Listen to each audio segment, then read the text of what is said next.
Today I will share with you a story that began on a Christmas morning when I reached for the one thing of my late husband's I still held close. His Montblanc pen was more than an object to me. It was the last trace of his presence. But that morning, it was gone. A message from my daughter appeared on my phone, short and sharp. She wrote, "It's sold. I needed the money for our island feast." Hours later, still reeling, I called the pawn shop, hoping to retrieve it. The man's voice carried a weight I did not expect. He said, "Ma'am, you need to see this." From that moment, everything in my life began to change, though I could not yet imagine how deeply. If you have ever held on to something small that carried the weight of someone you lost, you will understand why this story matters. And if you believe that the dignity of our lives deserves to be remembered, then stay with me. Please remember to like, subscribe, and share your thoughts. These are grandma life stories, told not only to pass time, but to hold on to the lessons that matter. My name is Amanda. I am 63 years old. My home is a small house in the suburbs of Seattle. People drive by without noticing it. There is nothing remarkable from the outside. But for me, every corner holds a memory. The porch where David once sat on summer nights with his guitar. The kitchen where I tried and sometimes failed to recreate my mother's recipes. The living room lined with books we collected, each carrying the scent of another time. My days now are quiet, perhaps too quiet. I wake with the morning light pressing through pale curtains, the hum of distant traffic faint in the background. I move through my room slowly, like someone protecting fragile glass. I brew tea, the whistle of the kettle sharp in the silence. I pour it carefully, not wanting to spill a drop, then sit by the window, watching the clouds shift above the rooftops. But one ritual matters more than all the others. On my desk there is a small wooden box, its lid worn smooth from years of use. Inside lies the Montblanc Meisterstück 149. To the untrained eye, it is simply a pen. But when I open the box and lift it out, the air changes. It has a weight that feels different, almost alive, as though it carries David's touch still. I clean it gently, with a soft cloth, the way he used to. I twist its mechanism, hear the faint click, and watch as ink fills the reservoir. Then I open my leather notebook.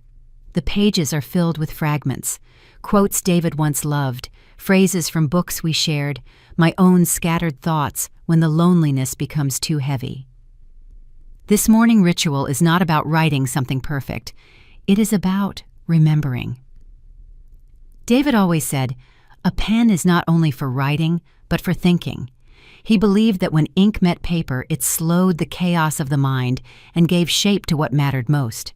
When I write with this pen, I feel him steadying me, and yet, on the same desk, beside the notebook and pen, lies a different weight. Bills. They are stacked neatly, but I cannot look at them without my chest tightening.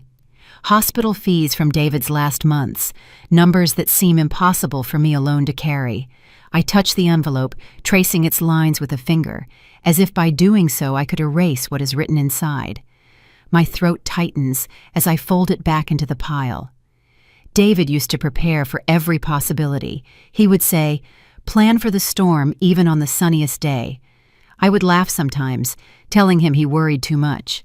He would smile, not arguing, just looking out the window at the sky. I did not understand then how right he was. I did not realize that once he was gone, I would be the one left in the middle of the storm. The house feels different now. The walls are lined with photographs, each one a reminder of a life I can never return to. David standing beside me on the pier in Maine, the wind in his hair. Clara as a little girl, clutching his hand at the zoo, her eyes wide with wonder. Our anniversary dinner at a quiet Italian restaurant, the candlelight flickering between us. I polish the frames, keep the dust away, but the silence clings. It is inescapable. Neighbors pass by sometimes, wave politely, but they do not see what I hold inside. They cannot know that every morning this pen is the only anchor I have left. Without it, I fear I might drift too far from myself. It is not about money or possessions or appearances. It is about holding on to the last tangible link to a man who gave his life to protect, to work, to love. So I keep this ritual. Tea, books, the pen, and I breathe. It may seem small, almost invisible to others, but to me, it is survival.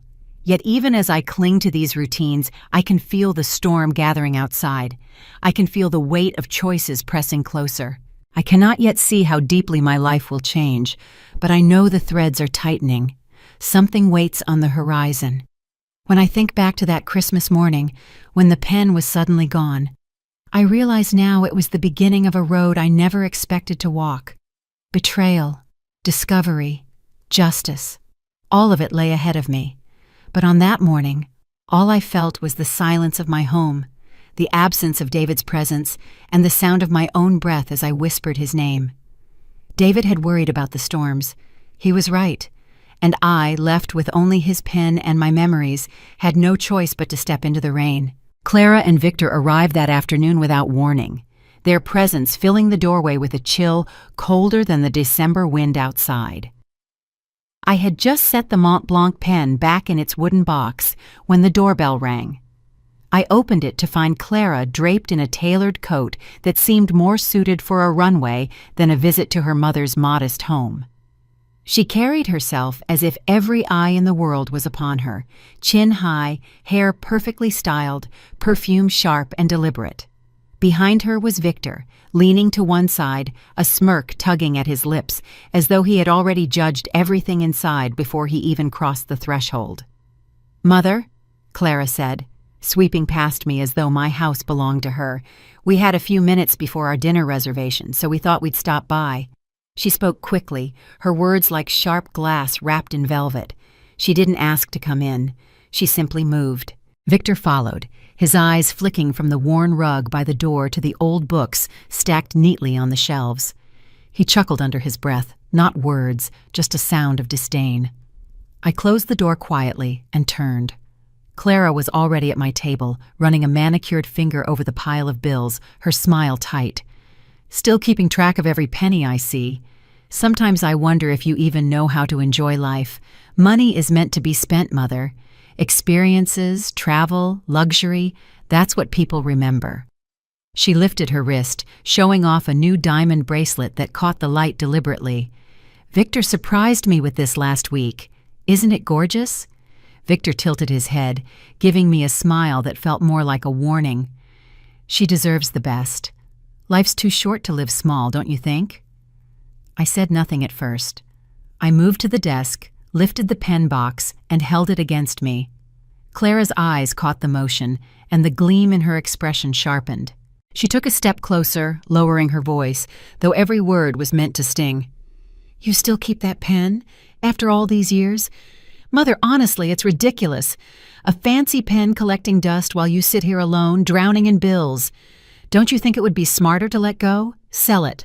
Use the money for something that actually matters." Her tone was practiced, as though she had rehearsed these lines before walking through my door. Victor chuckled again, this time adding, "She's right, you know. It's just a pen. They make hundreds of them. We could buy you something nicer, something modern. You don't need that old thing." I looked down at the pen in my hands. My fingers tightened until my knuckles turned white. My throat burned, but I forced my voice to remain steady. "This is not just a pen." Clara laughed softly, a laugh that carried no warmth. "That's what you always say. You cling to the past as if it will bring him back. But it won't. Father is gone, and no object is going to change that." She tilted her head, studying me. "Sometimes I wonder if your memory is slipping, holding on to objects, talking to yourself in this house. Are you sure you're all right?" Victor's eyes narrowed. He added smoothly, "Clara worries about you, Amanda. She's afraid you might not be able to handle things anymore. Maybe it's time to think about letting us help. We know what's best." I met his gaze, cold and unflinching. "Help?" I repeated the word slowly, tasting the poison behind it. "Yes," Clara said quickly, stepping in. "Help. By making sure you're comfortable, by making sure you don't have to stress over silly things like bills or pens. You shouldn't be alone making these kinds of decisions." The way she said decisions struck me like a knife. She wasn't here to help. She was here to test the ground, to see how far she could push, how much she could take. I straightened my shoulders and placed the pen back in its box with deliberate care. Your father carried this pen every day of his life. He signed contracts with it. He wrote letters to me with it. He scribbled notes late at night when he thought no one was watching. This pen is worth more than your bracelet, more than your vacations, more than all the things you claim to treasure. It is not for sale. For the first time, Clara's smile cracked. A flicker of irritation crossed her face, quickly replaced with that same polished grin. Mother, don't be dramatic. You're exhausting yourself with sentimentality. Let me take care of it for you. You'll feel better when it's gone. Victor leaned closer, his voice barely above a whisper, though sharp enough to cut. You'll feel lighter without it. Free. Isn't that what you want? I stood silent, clutching the wooden box to my chest. My heart pounded so loudly I could hear it in my ears. They looked at me as if I were fragile, as if they were already rehearsing how they would explain me to others. The widow, the poor old woman who could not let go. Tears stung at the corners of my eyes, but I refused to let them fall. My silence was louder than their words. I wanted them to know that no matter how many times they pressed, no matter how cruel their laughter became, I would not yield. Clara sighed dramatically, reaching for her coat. We don't have time for this. Victor, let's go. Mother will come around eventually. She always does. She kissed the air near my cheek, her perfume overwhelming. Think about what I said. It's just a pen. Victor gave one last look around the room, his smirk widening. Nice place, Amanda. Cozy. Shame it's drowning in the past. The door closed behind them, the echo of their presence lingering like smoke in the air. I stood frozen, the weight of the Montblanc heavy in my hands, their voices replayed in my head, each word a dagger. Just a pen, just the past, just a widow. I pressed the box to my chest and whispered to the silence, They don't understand. They will never understand. And in that moment, I realized something had shifted. Their visit was not casual. It was deliberate. They had come not to see me, but to measure me, to decide how much longer I could stand on my own. They had left with nothing but disdain in their eyes. Yet I knew, deep inside, when Clara and Victor finally moved toward the door, there was no warmth in their departure. Clara adjusted her coat as if shaking off the dust of my home. Victor glanced over his shoulder with that same crooked smile, eyes sharp and watchful. Clara kissed the air near my cheek again, her perfume clinging to me like a stain. Think about what I said, Mother. You'll see it's the smart choice, she murmured, then slipped outside. Victor added in his low, grating tone, Don't hold on to something that's only dragging you down. The door clicked shut, and the silence that followed was heavier than any storm. I stood still for a moment, clutching the wooden box. My chest rose and fell as I tried to steady my breath. Something about their visit lingered like a warning, a shadow stretching longer than it should. I set the box carefully back on the table, telling myself I would not let them rattle me. They had always been dismissive, always chasing things they could show off. But David's pen was safe. It had to be.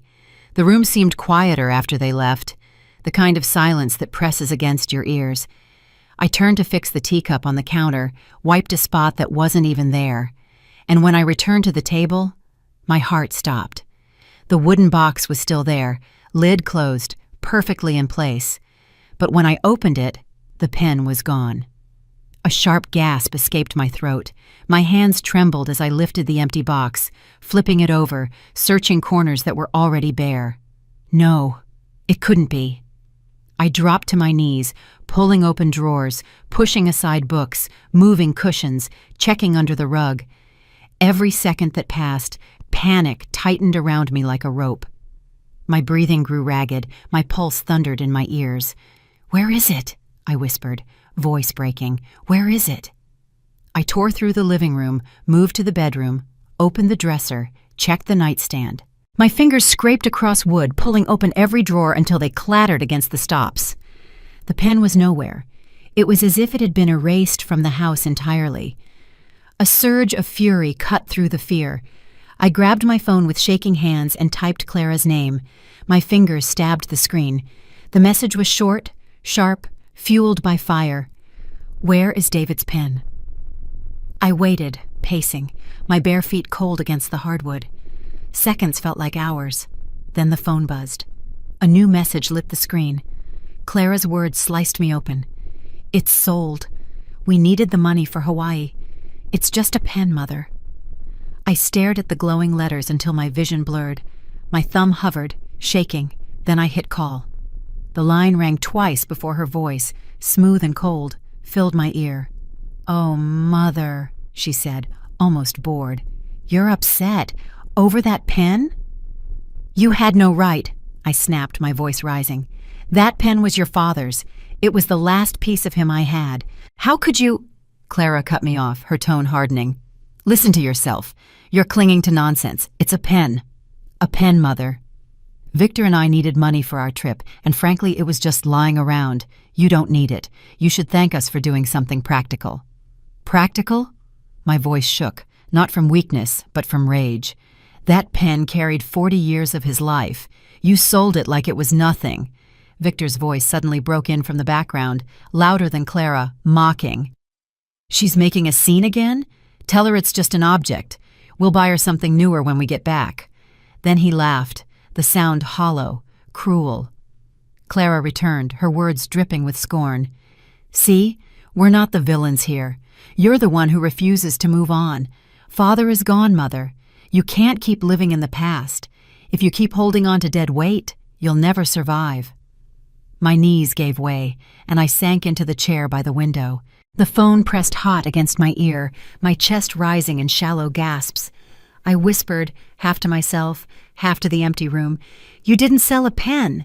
You sold my memories. You sold my husband." Clara's tone cooled even more, as if I were nothing but an inconvenience. "We don't have time for this. Our flight's in the morning. Try to rest, Mother. We'll talk when we're back." And then the line went dead. The silence returned, louder than before. I lowered the phone slowly, my hand trembling so violently I nearly dropped it. My reflection in the window looked older, smaller, as if Clara's words had carved years into my face. But beneath the despair, a different fire began to burn. They thought they could erase David with one careless act. They thought they could strip away my strength along with his pen. But I knew better. Betrayal has a sound, sharp and metallic, like pennies pressed against the tongue. And in that moment, I tasted it fully.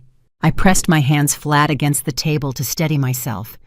My voice, low and steady, filled the silence of the room. "They believe they've won, but they have no idea what they've started." The night closed in around me, shadows deepening on the walls. My heart still ached, but the trembling was gone. My grief was no longer weakness, it was armor. The morning after the call, I stepped outside with eyes that burned from a sleepless night. My hands shook as I clutched the empty wooden box against my chest.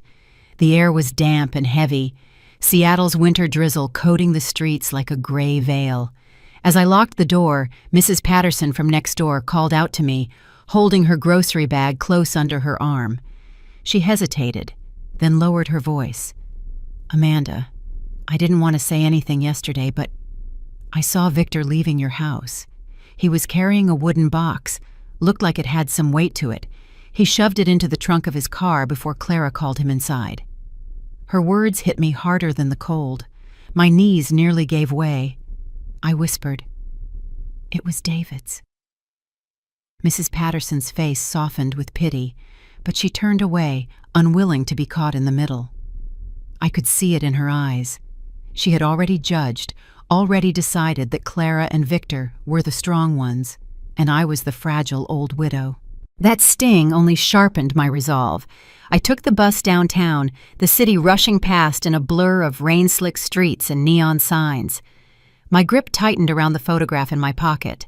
David smiling outside a small pawn shop years ago. The very shop he had once told me was a place of honest transactions. That memory guided me through the damp streets until the faded sign appeared before me. Lee's Pawn and Loan. The bell above the door jingled as I entered. The shop smelled of metal, dust, and desperation. A man behind the counter barely glanced up. His hair was peppered gray, his arms covered in faded tattoos. His name tag read simply, Mr. Lee. His expression was flat, eyes dulled from too many sad stories. "I'm looking for something," I began, my voice steadier than I felt. "A Montblanc pen, black, gold trim, engraved." Without looking up from his ledger, he muttered, "Lady, I see 100 items come through here every day. Pens, watches, rings, they all look the same." My throat tightened, but I forced the words out. "This one belonged to my husband. He passed away. That pen, it's all I have left." He shrugged. "I don't remember. Business is business." A wave of frustration surged through me. I stepped closer, my palms pressing flat against the counter. "Please, I'm not asking for charity, just a little effort. My son-in-law brought it here. I need to know what happened to it." For the first time, Mr. Lee raised his eyes to mine. They were tired eyes, practiced at ignoring pain. He studied me as though weighing whether my story was worth his time. His lips pressed into a thin line. "I told you, hundreds of people walk through that door. I don't keep track." I pulled the photograph from my pocket and slid it across the glass. In it, David stood smiling, holding a violin he had once pawned to cover a bill before buying it back months later. Mr. Lee frowned, picking up the photo. His eyes lingered on David's face. I saw something flicker in his expression. Recognition. "That was years ago," he muttered, softer now. "Yes," I said quickly, seizing the moment. "David trusted this shop. He trusted you. Please, that pen meant everything to him, and to me." He hesitated, then shook his head, as though shaking off weakness. "Look, lady, I can't just pull records for anyone. My time isn't free." I reached into my purse and laid 2 crisp bills on the counter. "Then let me pay for your time. Just check." His fingers drummed against the glass. He stared at the bills, then at me, then at the photo again. Finally, with a grunt, he disappeared into the back room. The minutes stretched, the ticking clock on the wall echoing in my ears like thunder. When he returned, he carried a thin ledger. He flipped it open, scanning lines of cramped handwriting until he stopped. His jaw tightened. "Victor," he read aloud. "Brought in a Montblanc, black resin, gold trim, sold it for 600 cash." I closed my eyes. My chest ached as though the words themselves had weight. Mr. Lee cleared his throat. "But here's the thing. It didn't stay here long. A man came in, asked specifically about recent Montblancs, paid cash, no name, no questions, walked out with it." My eyes flew open. "So it's gone? Just gone?" He exhaled heavily and reached under the counter. "Not entirely." He pulled out a small envelope, yellowed with age. When I examined the pen to appraise it, I found this tucked inside a hidden compartment. I was going to throw it away, but something told me to keep it. My hands shook as I took the envelope. Inside was a tiny slip of paper, creased and fragile, with a string of letters and numbers written in David's careful script. SS 44457 CH0815 AS. I stared at the code, my breath catching. My voice came out as a whisper. "David, what did you hide inside that pen?" Mr. Lee leaned back, crossing his arms. "Look, I don't know what that means, but the guy who bought the pen, he seemed like he was expecting something. Asked questions about hidden compartments. Made me uneasy. Be careful, lady. Some things are better left buried." I clutched the slip of paper as if it were burning into my palm. My grief twisted into something sharper, something more dangerous. Betrayal had taken my husband's pen, but now I realized it had also opened a door David had meant for me to find. I turned without another word, the slip clutched tightly in my hand. The rain outside hit my face like needles, but I barely felt it. My husband had left me a trail, and I would follow it, no matter where it led. When I stepped back into my house that evening, the silence was so sharp it pressed against my ears. The rain had followed me home, tapping against the windows like a constant reminder of what I had lost. I dropped my coat over the chair, pulled the slip of paper from my pocket, and set it on the table. My hands trembled as though I were holding fire. The string of letters and numbers stared back at me. SS 44457 CH0815 AS. I whispered aloud, my voice cracking. David, what is this? What were you hiding? I spread out old photographs, bills, and notebooks across the table. I tried matching the numbers to anniversaries, to birthdays, to the house we first bought on 45th Street. Nothing fit. I tried our wedding date, the hospital records, even David's old employee ID. Each attempt fell into silence, a puzzle with no corner pieces. I pressed my palms against my temples, searching for a connection. SS. Could it be Social Security? CH. Chicago? No, we never lived there. We never lived. NS. Amanda Sullivan? Or is it something else? The possibilities tore at me like claws. I scribbled down every idea in my notebook, my writing frantic, the ink blotting into the paper. The clock ticked past midnight, the house groaning with the cold. I lit the small lamp on the desk, its light spilling over the cluttered table. I picked up the slip again, holding it close as if proximity would reveal its meaning. My breath fogged against it, and I whispered, David, you always had a plan. You always left me something to hold on to. Why does this feel like you left me in the dark? I pushed back from the table and stared out the window. The streets of Seattle stretched into the night, empty and slick with rain. A bus rolled past in the distance, its headlights cutting through the fog. I felt as though the world outside was moving, while I remained frozen in place, trapped with nothing but questions. I tried again, speaking aloud as if David were sitting across from me. CH0815, could it be August 15th? That was our anniversary. You wrote it into the code, didn't you? And SS4457. But what does that mean? I clutched the paper tighter, anger rising in my chest. Why didn't you tell me?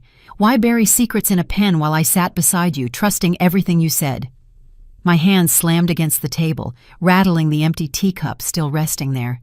The sound echoed in the room, startling me into stillness. I sank into the chair, breath heavy, the paper crushed between my fingers. For a long moment, I could only stare at the shadows crawling along the walls. Hours passed. I found myself pacing, moving from the living room to the kitchen and back again. I opened drawers, flipped through David's old ledgers, his diaries, his boxes of receipts. Nothing. The code remained an iron wall between us. At one point, I stumbled across a faded envelope marked in David's neat handwriting, insurance policies. My heart skipped, but when I opened it, I found only routine forms. No answers, no clues. The disappointment sank like a stone in my stomach. I sat back at the desk, the slip of paper in front of me once again. My fingers traced the numbers until they blurred. David, you left me alone to fight storms you knew were coming. You left me with riddles when I needed clarity. My voice dropped to a whisper. But I will not stop. Not this time. I thought of Clara and Victor, their smirks, their casual cruelty. I thought of the way Clara had looked at me, her words dripping with disdain. Do you ever forget things, Mother? She had planted the seed of doubt in everyone around me. They thought I was fragile, incapable, fading. My lips curled into something between a grimace and a vow. No, I muttered. I will not be their victim. Whatever this code is, it will be mine to uncover. And when I do, they will understand that David chose me, not them. The hours bled into the early morning. My tea had long gone cold, the ink in my notebook smudged from my restless hands. I wrapped myself in David's old sweater and sat by the window. Outside, the city was still cloaked in darkness. A street lamp flickered, casting long shadows that stretched across the lawn. I held the slip of paper in my palm, my fingers tightening around it until it nearly tore. My breath came out uneven. My reflection in the window looked older, harsher, but also steadier. For the first time since Clara's call, I felt the stirrings of something other than grief. It was sharper, colder. The pen was gone, yes. The memories they tried to strip from me could never be stolen. And now I had this code, a trail David had left behind, a sign that he trusted me to finish what he had started. I pressed the paper to my chest and whispered again, David, I don't know what you've done, but I will find out. And I will not let them bury me under their lies. The wind outside rattled the windows, carrying with it the chill of another long Seattle night, but inside, my resolve hardened. That night marked the first step into the unknown, into the dark corridors of secrets David had kept hidden, and the shadows Clara and Victor thought I was too weak to confront. I sat there until dawn, my hands still wrapped around the slip of paper, my eyes burning with exhaustion but refusing to close. When the first light broke over the horizon, I whispered to myself, "This is not the end, it is the beginning." When the knock came at my door that afternoon, I hesitated. My world had been shaking under me for days, and I no longer trusted who might be standing on the other side. When I opened it, I found Sophie. She stood there, clutching her backpack against her chest, her dark hair damp from the drizzle outside. She looked at me the way one studies an artifact, uncertain, cautious, curious. "Hi, Grandma," she said, her voice low. It was the first time she had visited alone. I nodded, forcing a tired smile. "Come in, Sophie." She stepped inside, her eyes scanning the house. Her father's influence was in her stance, Victor's sharp posture, his quick eyes, but her uncertainty belonged to her alone. She sat gingerly at the edge of the sofa.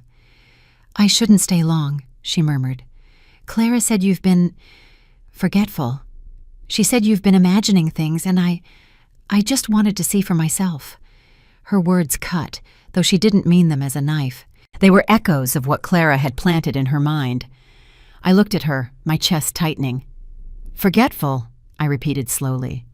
"That's what she tells you?" Sophie shifted in her seat. "She just worries about you. She said you keep holding on to old stuff that doesn't matter. Like some pen?" At that, I felt the tears sting. I turned away, walking toward the small writing desk. My hand shook as I picked up the slip of paper Mr. Lee had given me. "Your father's wife took that pen. She said it was worthless, but it was the last thing of David's I had left." My voice faltered. I pressed my hand against my mouth to steady it. When I faced Sophie again, my tears were already falling. For days, I had been fighting to keep strong, to stand tall against Clara and Victor. But now, in front of this girl who still had innocence in her eyes, my walls cracked. They didn't just take an object. They took a memory, a piece of him. And now, I held up the slip of paper. "Now I don't even know what this means." Sophie's expression softened. She dropped her bag on the floor and came closer. "Grandma, you're crying." I let out a bitter laugh. I thought I had no more tears left, but some wounds never dry. She reached for the slip of paper, studying it with care. Her brow furrowed, her fingers tracing the faded ink. "These aren't random numbers. I've seen formats like this before in my coding classes. It looks like some kind of identifier." I looked at her sharply. "You understand it?" "Not completely," she admitted. "But it's not nonsense. It means something. Maybe it's connected to accounts or files or something hidden." She met my eyes. "Let me help you." I shook my head. "Clara will hate that. She's already poisoned you against me. She will never forgive you if she knows you're helping." Sophie straightened, her voice firm for the first time. "I don't care. I know she lies. I've seen the way she talks about you when she thinks no one's listening. She says you're old, that you don't matter. But sitting here now, I don't believe her anymore." Her words cut through me, but this time like sunlight through fog. I placed the slip back in her hand. "Then we'll do this together. Whatever David left, whatever truth lies in this code, we'll find it." Sophie sat beside me at the desk. Her presence was like a fragile light in a dark room. She pulled out her laptop, her fingers flying across the keys. "I can run some checks, but we'll also need to think like him. What numbers mattered to Grandpa? Birthdays? Anniversaries? Work IDs?"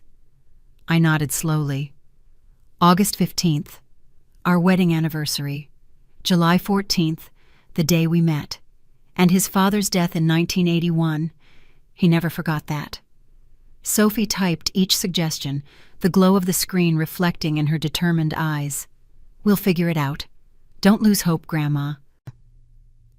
For the first time since Clara's call, I felt a flicker of warmth in my chest. I placed my hand over Sophie's. "You remind me of him when he was young. Stubborn, but with a good heart." She smiled faintly. "Maybe that's what runs in the family, not just the bad things." The rain outside intensified, beating against the windows. But inside, there was a stillness, a fragile bond forming across the years that Clara and Victor had tried to sever. I whispered, almost to myself, "They thought they could silence me. They thought age made me weak, but now I'm not alone." Sophie squeezed my hand. "No, you're not. We'll solve this, I promise." And in that moment, sitting side by side in the dim light of my living room, the weight of betrayal didn't feel quite so crushing. A new chapter had begun, one that Clara and Victor could not control. The kitchen had always been my safe place. It was where David and I shared morning coffee, where our daughter once did her homework at the table. That night, though, the space turned into something else entirely.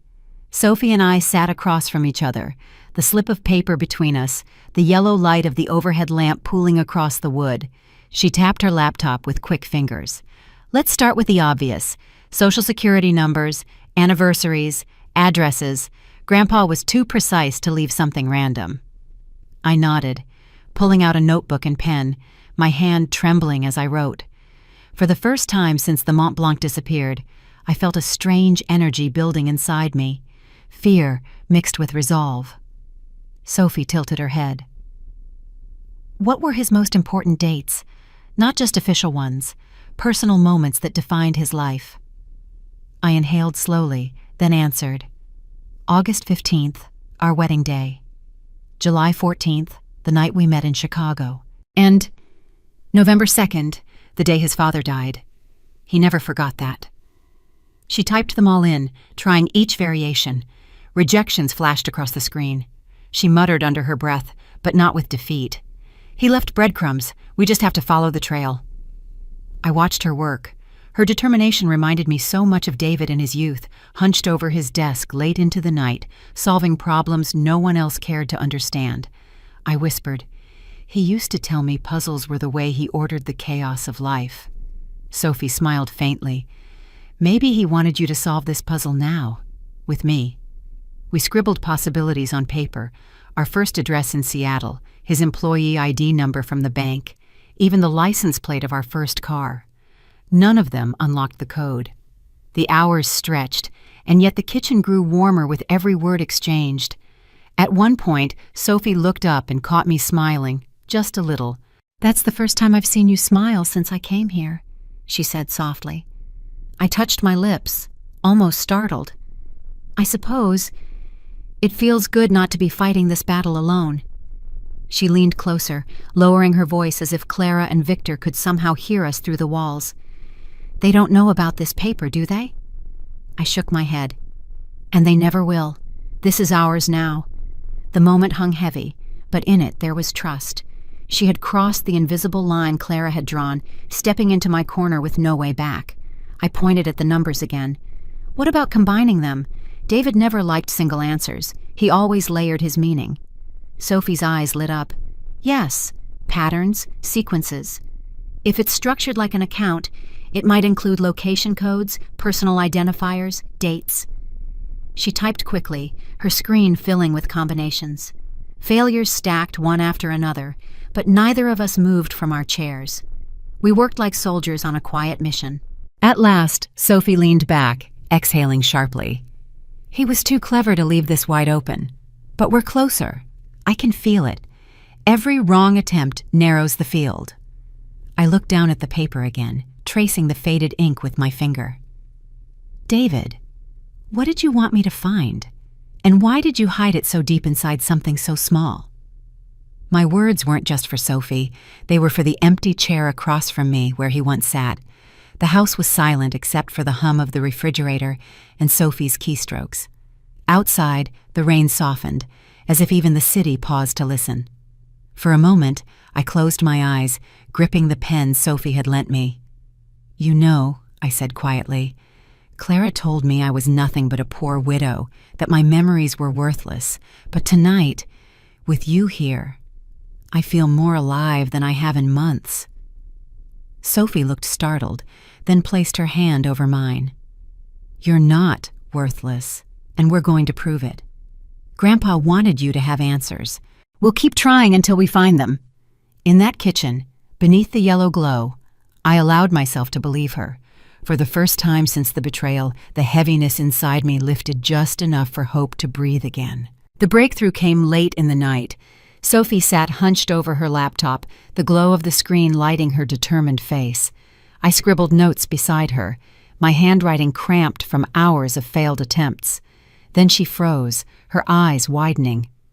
"Grandma, look at this. The letters aren't random. SS44457 links to a client file number from a law firm database. I traced it through cross-references. And CH08 from 15? That matches an old archive tag for a lawyer named James Carter. Do you recognize the name?" The moment she said it, something stirred in me. James Carter. Yes, I remembered his voice from long ago, the way David once called him the only lawyer I trust.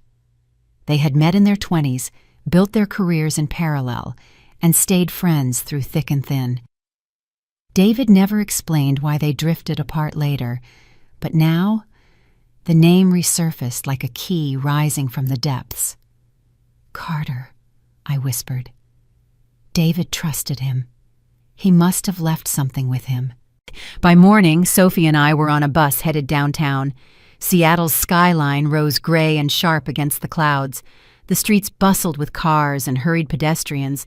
But for me, everything felt narrowed, focused. My fingers clutched the slip of paper in my coat pocket like a weapon. The office building was sleek glass and steel, a monument to wealth and law. Sophie pushed the door for me, her hand light but steady on my arm. We rode the elevator in silence, the numbers ticking upward, each ding tightening the knot in my stomach. On the 21st floor, we stepped into a quiet reception area. A plaque on the wall bore his name, James Carter and Associates. The receptionist, a young man in a dark suit, looked up politely. "Do you have an appointment?" "No," I said firmly. "But tell him Amanda Sullivan is here. He'll know why." The man hesitated but picked up the phone. Moments later, he gestured us through. "Mr. Carter will see you." Inside, James Carter looked older, his hair silver, his face marked by years of battles fought across courtrooms. He rose slowly from behind his oak desk, his eyes narrowing as they landed on me. "Amanda," he said, his voice low. "It has been a long time." I stepped forward and laid the slip of paper on his desk. David left this inside his pen. It led me here. For a long while he said nothing. He picked up the paper, studied the faded ink, then closed his eyes. A sigh escaped him, deep and heavy. "So it's finally time." My heart thudded. "Time for what, James? What did David prepare? Why did he keep me in the dark?" He looked at me then, his gaze sharp, almost pitying. "Amanda, David was a cautious man. He saw storms long before they reached the shore. He came to me years ago, long before his illness, and entrusted me with documents, accounts, protections. He wanted to shield you from greed, from betrayal. He feared what might happen if Clara or Victor ever took control." Sophie leaned forward, her voice urgent. "What kind of protections?" Carter opened a drawer and pulled out a heavy black folder. He placed it carefully on the desk between us. "This contains what David left behind, financial records, a video message, and legal instructions that were never meant to surface until you brought me that code." My throat tightened. "He planned all of this, even knowing I'd be left alone?" Carter nodded. "He told me you would find the strength when you needed it most. He trusted you." For the first time, I felt both fury and relief intertwining. Fury that David had hidden so much, relief that I was not losing my mind, that there truly was a plan behind the chaos. I placed my trembling hand on the folder. "Then open it. Show me what he left." Carter's eyes lingered on me, then softened. "Amanda, Once you see this, there is no going back. Are you certain? I straightened my shoulders. My voice was steady, sharp. They already think I'm weak. They already believe they can strip me of everything. I won't let them. Not anymore. He exhaled, a sound of resignation, and slid the folder toward me. The weight of it landed like thunder. Inside lay the first door David had unlocked, waiting for me to step through. James Carter's office grew impossibly quiet as he slid the heavy black folder toward me. My hands hesitated before touching it. My breath caught halfway between dread and anticipation. Sophie leaned forward, her face tense with curiosity. Carter pressed his palms together, his eyes solemn. "Open it," he said. I lifted the cover.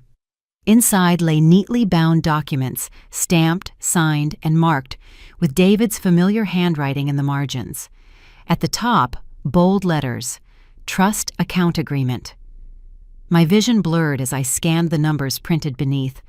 A bank account, held offshore, in David's name. And the balance, my heart nearly stopped, was close to $2 million. I gasped, my voice trembling. $2 million? All this time? My hands shook so violently, I had to grip the folder to keep it from sliding off the desk. Sophie's mouth fell open. "Grandma, he left you a fortune." My chest tightened, not with relief, but with something closer to betrayal. He kept this from me? All those nights I stayed awake, worrying about bills, about losing the house, about the hospital debts. And he had this hidden away? My voice rose, cracking like ice under pressure. Carter raised a calming hand. "Amanda, listen. This was not selfishness. This was David's shield for you. He created the trust to ensure that no one, especially Clara and Victor, could touch it.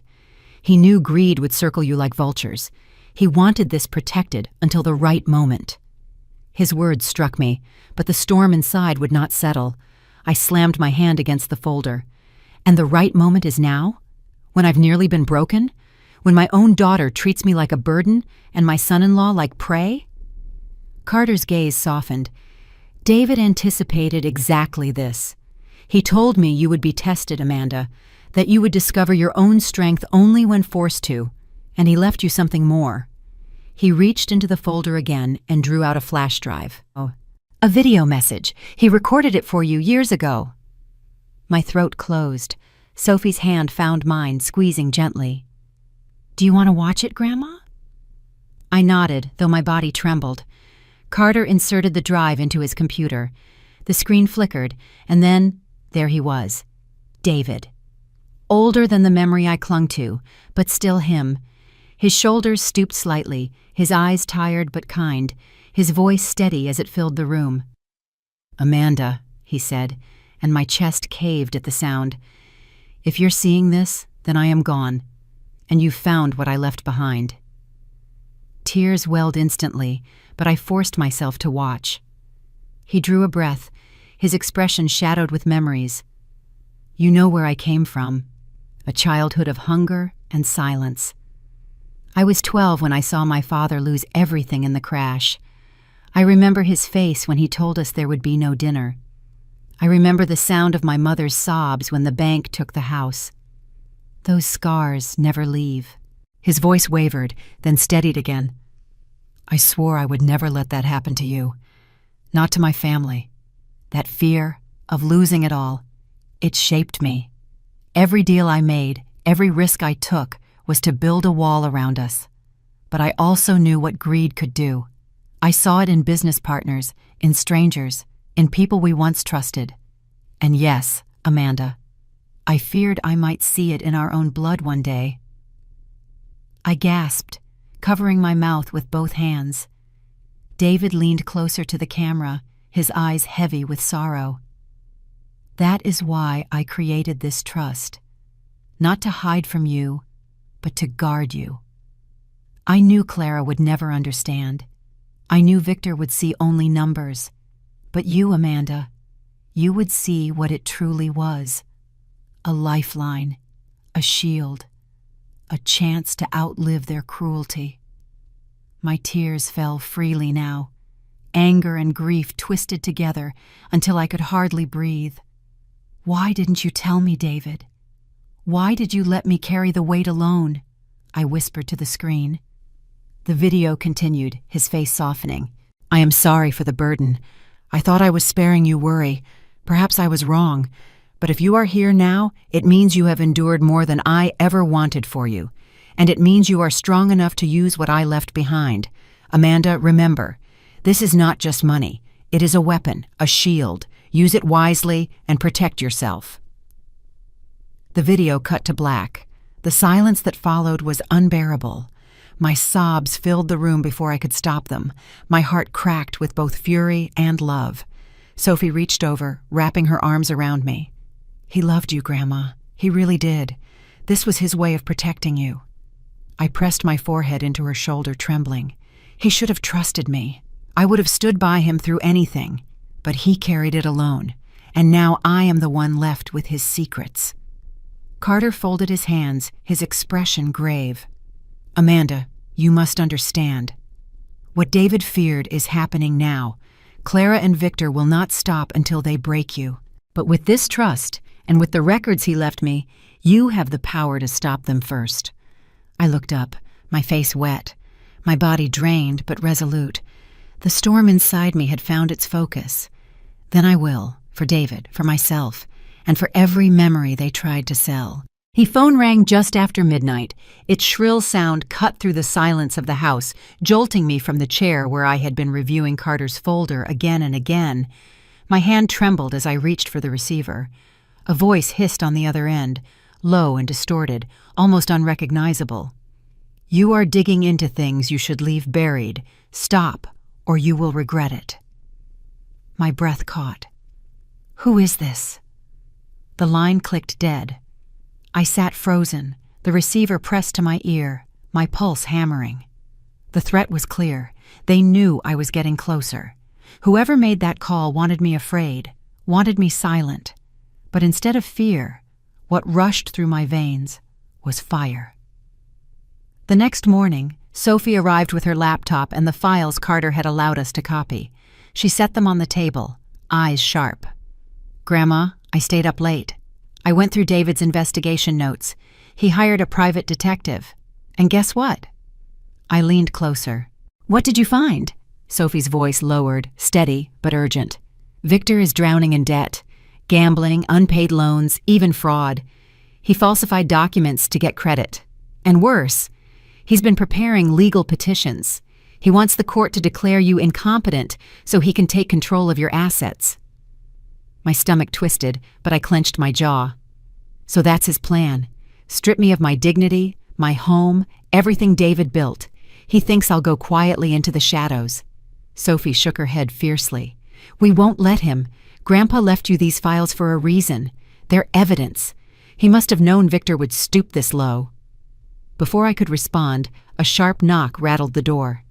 Sophie and I exchanged a glance, dread flickering in her eyes. I rose and opened it. There they were, Clara and Victor. Clara stood tall in her designer coat, her lips curved into a polished smile that never reached her eyes.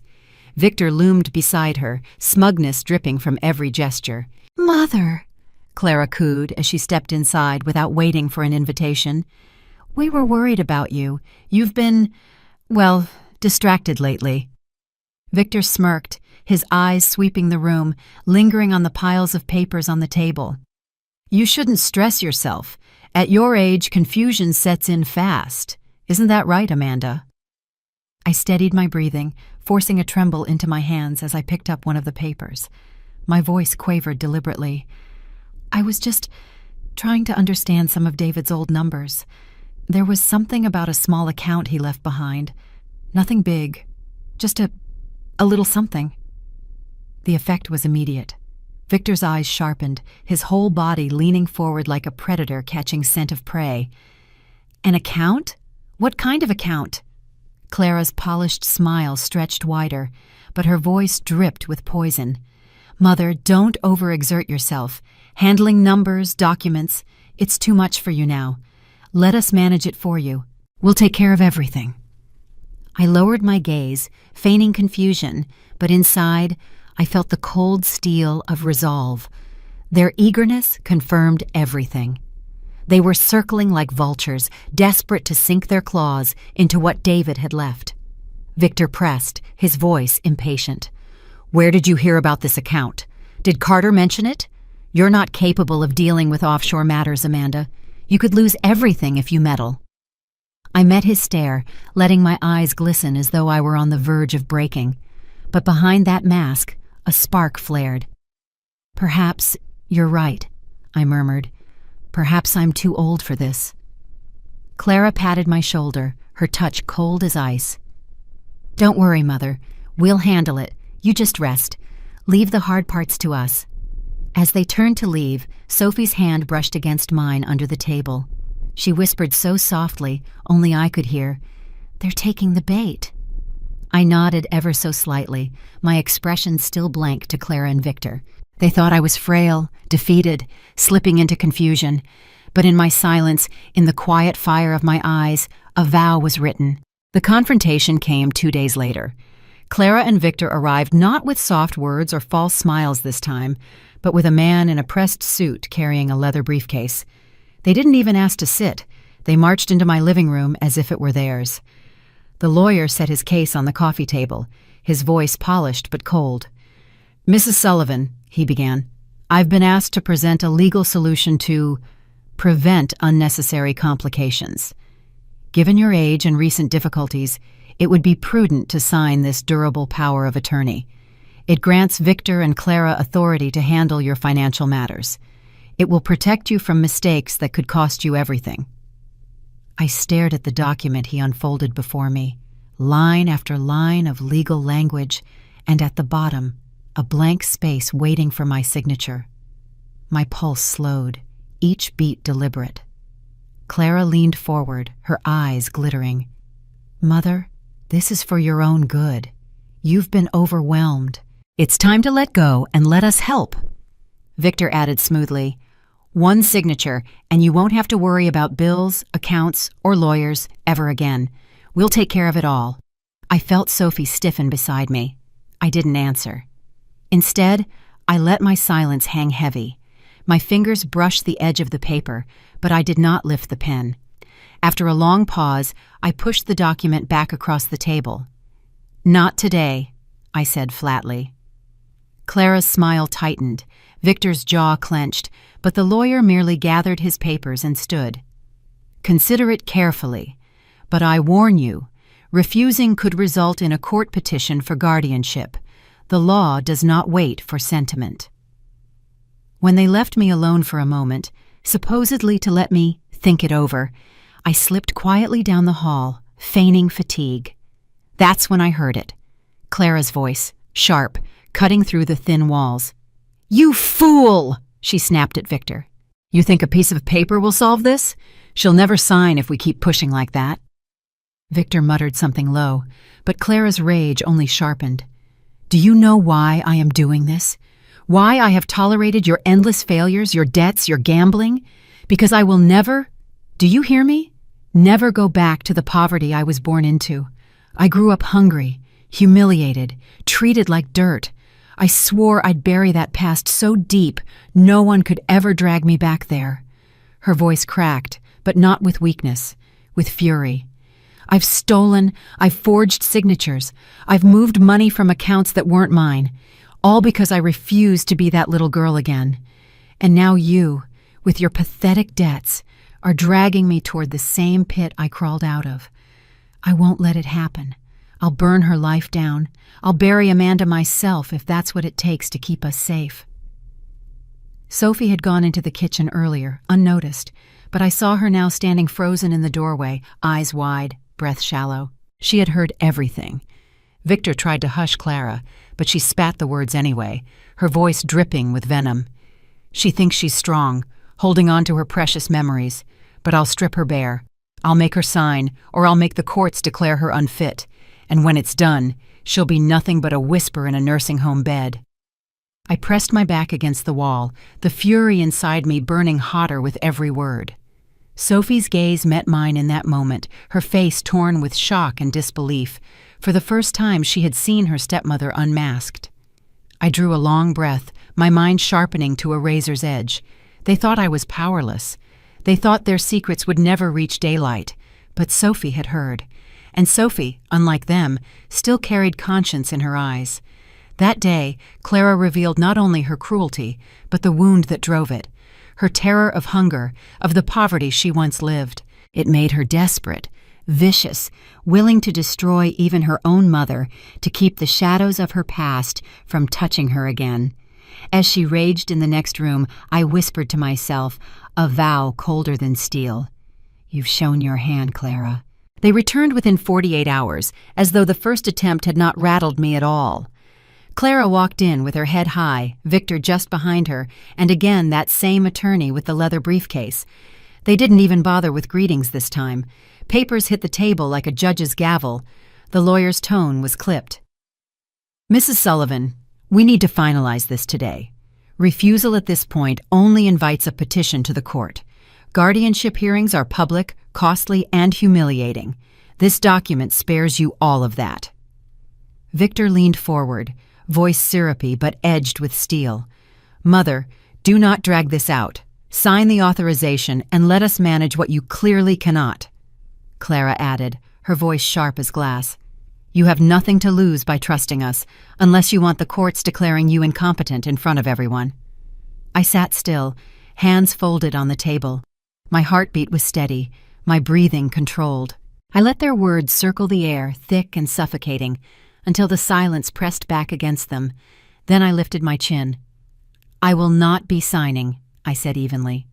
The lawyer arched a brow. Then, ma'am, you are forcing their hand. The courts... I cut him off, my voice calm but cutting. I will consult David's attorney, James Carter. He knows every detail of my affairs. If anything needs signing, it will be through him and no one else. The name landed like a blow. Clara's mask cracked for just a second, her lips parting in shock before she recovered. Victor stiffened, his knuckles whitening against the arm of the chair. You've been speaking with Carter? Clara's voice sharpened.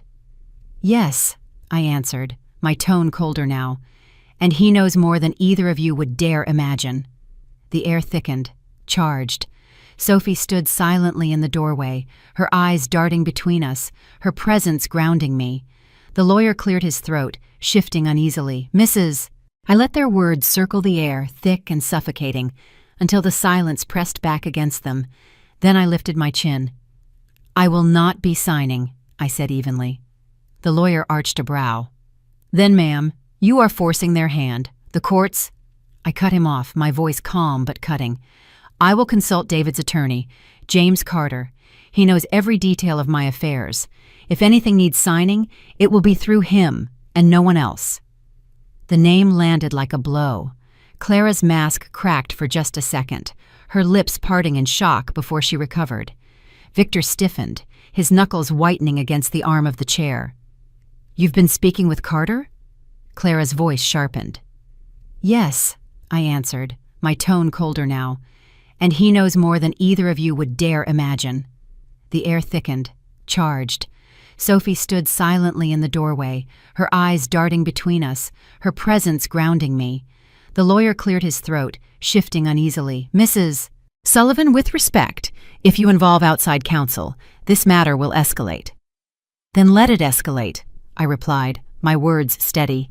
Better in daylight than in shadows. Victor slammed his hand against the table. You don't understand the damage you're doing. You're not capable of making these decisions. I turned to him slowly, my eyes narrowing. And yet, here I am, making one. I will not be stripped of my rights while breath still fills my lungs. Clara's voice rose, cracking under pressure. You think Carter will save you? He can't protect you from yourself. You are vulnerable, and we are your family. You should be grateful we're here to clean up your mess. I leaned forward, my voice dropping to a razor whisper. No, Clara. You are here to carve me up and feed on what David left behind. But you underestimated me. You thought I was weak. You thought you could frighten me into handing you the knife. That was your mistake. The silence that followed was suffocating. Even the attorney faltered, shuffling his papers with restless hands. Clara's face twisted, her polished veneer slipping. Victor muttered something under his breath, pacing near the window like a trapped animal. I sat straighter, letting the weight of my words settle into the room. I have nothing more to say. Leave my house. The next conversation will be between attorneys, not family. The lawyer gathered his documents, clearly unsettled. Clara and Victor lingered, their glares burning into me, but I did not flinch. When the door finally shut behind them, the silence in the house pulsed with the aftershock. Sophie exhaled shakily, stepping to my side. "Grandma," she whispered, awe in her voice, "you didn't even blink." I placed my hand gently over hers. They wanted me to crumble. Instead, I gave them my answer. This war will not be fought in shadows. If they want battle, they'll have it under the brightest light. Ames Carter had barely left my house when another name surfaced, one I recognized from David's notes: Thomas Chen. David had trusted very few people, and if Chen was among them, then I needed to hear what he had. We met in a dimly lit diner on the edge of Seattle, the kind of place where the blinds stayed half drawn and the smell of old coffee clung to the air. Thomas Chen was already there, his back to the wall, his suit plain but pressed, his eyes sharp behind wire-rimmed glasses. He didn't waste time with pleasantries. "Amanda," he said, his voice low, "David told me you might come one day. Sit." I slid into the booth, my hands folded tight in my lap. Sophie sat beside me, her expression wary but resolute. Chen pulled a small device from his pocket, a recorder, scuffed with use, and set it on the table. "This," he said, pressing play, "is why David hired me." The diner's hum faded beneath the voices that spilled from the recorder. Clara's tone was unmistakable, clipped and venomous. "We have to push her into a nursing home," she sneered. "It's the only way. Once she's declared incompetent, everything falls to us." Victor's laugh followed, cruel and hollow. "A senile old woman clutching at memories. Why should she keep the money? She doesn't even know what to do with it." The words sliced into me like knives. My throat tightened, my chest heaved, and before I could stop myself, tears spilled over. I pressed my fist against my mouth, but the sob broke free anyway. Sophie's hand gripped mine, her knuckles white. "Grandma," she whispered, her voice shaking with both fury and grief. Chen let the recording run a few moments longer, long enough for me to hear Clara's cold laugh again, then switched it off. The silence in the booth was suffocating. I wiped my eyes, forcing steadiness into my voice. He knew. David knew what they were capable of. Chen nodded grimly. He knew, and he planned. He told me Victor's greed would be his undoing, that Clara's hunger for control would blind her. He wanted me to watch them, to gather evidence, to hold until you were ready. From his briefcase, Chen pulled a sealed envelope, its edges yellowed with time. My name was written across it in David's hand. I stared at it, my fingers trembling as I reached. Breaking the seal felt like breaking open a part of my heart. Inside was a letter, his words etched with the same firmness he had spoken in life. "Amanda," it began, "if you hold this letter, then the mask has finally slipped. Clara and Victor's hunger is no longer hidden. I foresaw it. I prepared for it. Do not despair. Do not yield. I turned Victor's arrogance into his own snare. Every time he boasted of a scheme, I tracked it, invested against him, made him unknowingly build the very fund that now protects you. He became the architect of his own defeat." My vision blurred as I read, but I forced the words into memory. "You have a choice, Amanda. You may forgive, or you may let justice speak, but you must act for yourself, for us. I trust you to know the moment." The paper slipped from my hands, my tears falling onto the ink. For a long time I couldn't speak. Then I straightened, folding the letter carefully, my breath steadying with resolve.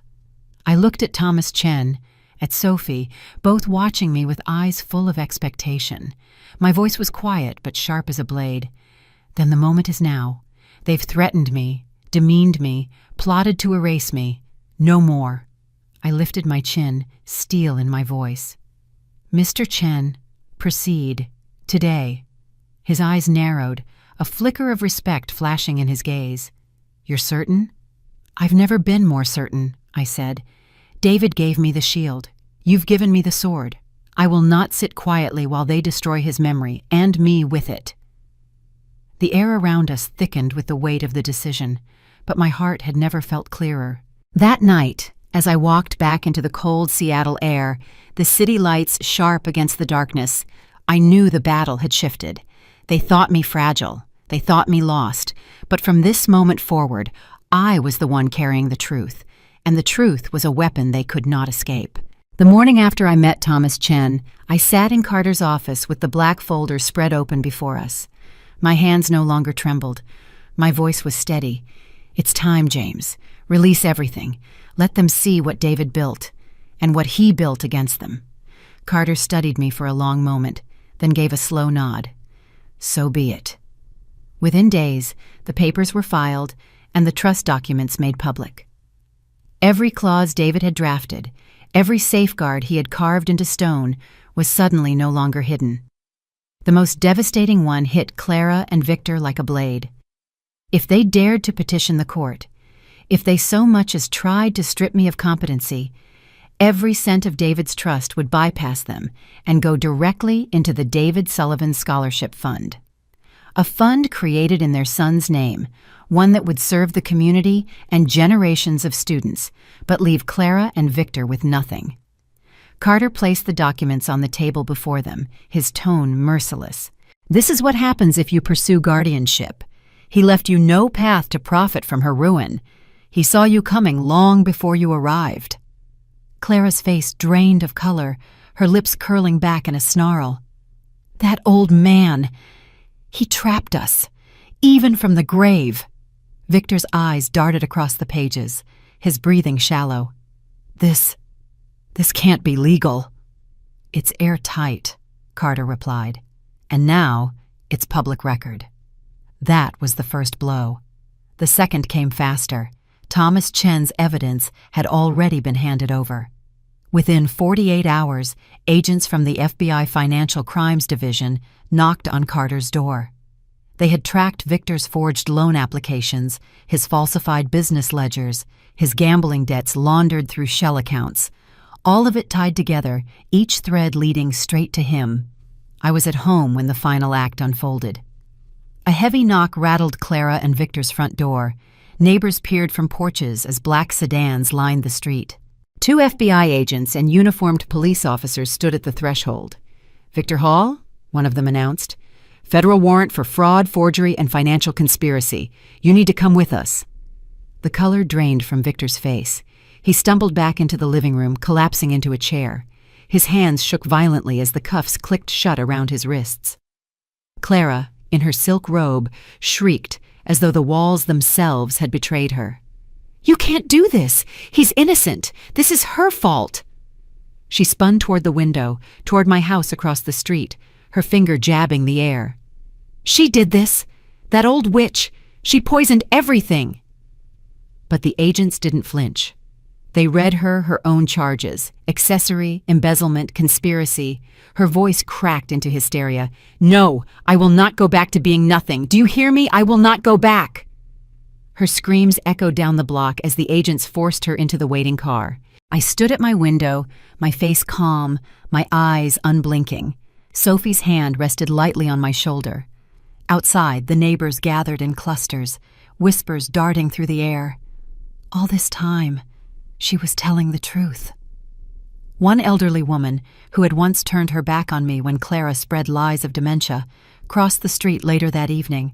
Her eyes were heavy with shame. "Amanda, I believed her. I thought you were slipping away. I'm sorry." I simply nodded. Truth has a way of surfacing. The street that once felt heavy with suspicion now buzzed with a different current. Vindication, respect, even quiet admiration. Clara and Victor, once so proud, had been stripped bare before everyone. That night, for the first time in months, I slept without fear.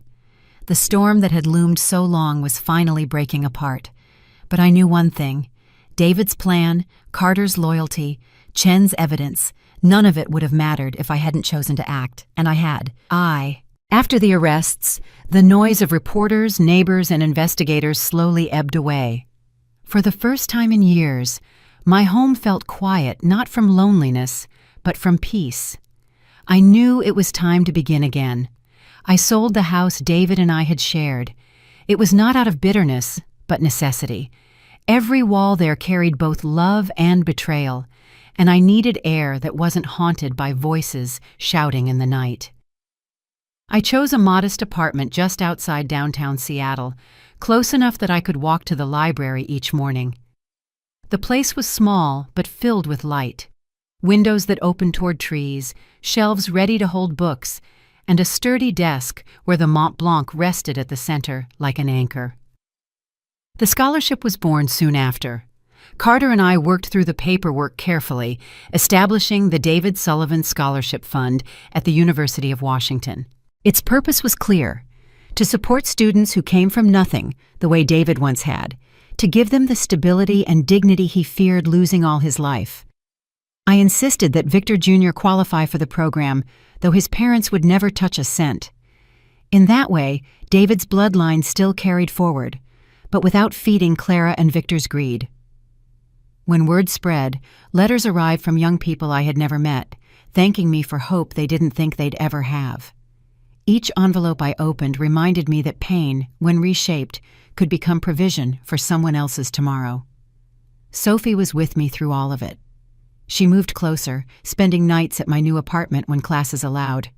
She helped me set up a computer I barely understood, showed me how to check emails from applicants, and reminded me to eat when my mind was buried in files. Slowly, she stopped calling me just Amanda. She began calling me Grandma.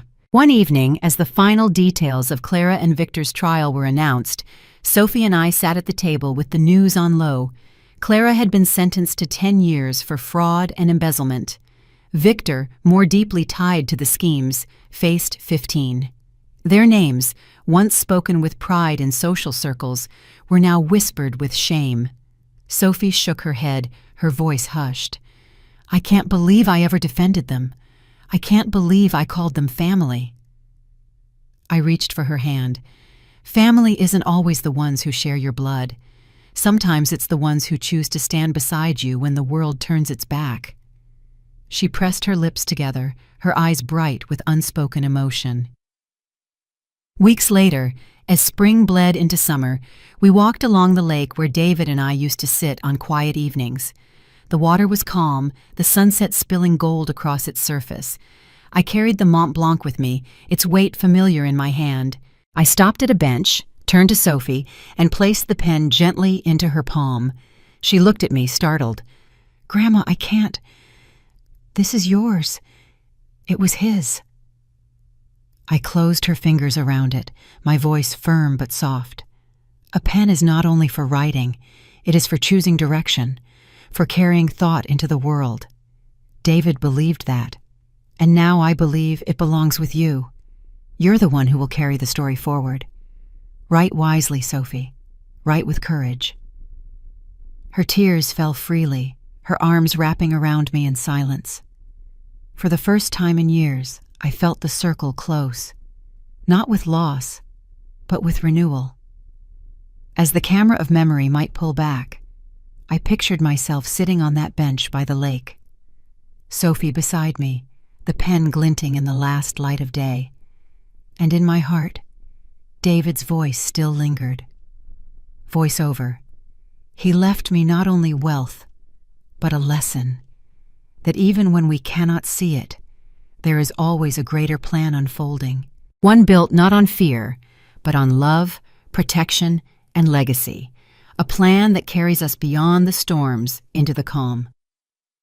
The sun sank lower, the sky deepening with color.